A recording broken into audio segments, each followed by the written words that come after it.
So this is what the people are for, to catch these lights, like the laser lights that they also happen there. That's why it's this silent,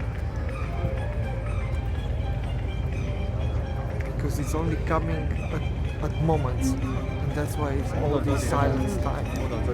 At 8 p.m. they grab these laser-like lights,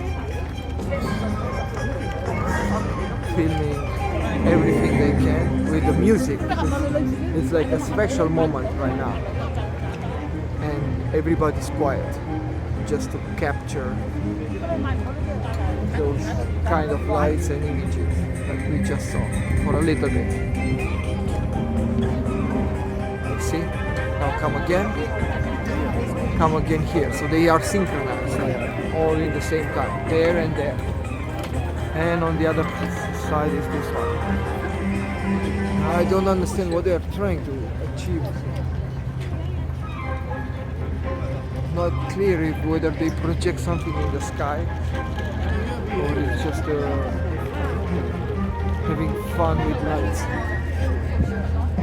because it looks like it's all synchronized, music with the lights.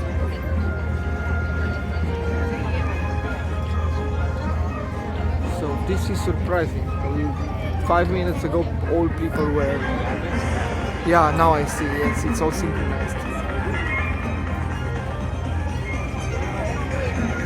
Minutes ago a lot of noise and talking, and now it's very quiet because everybody's taking photos.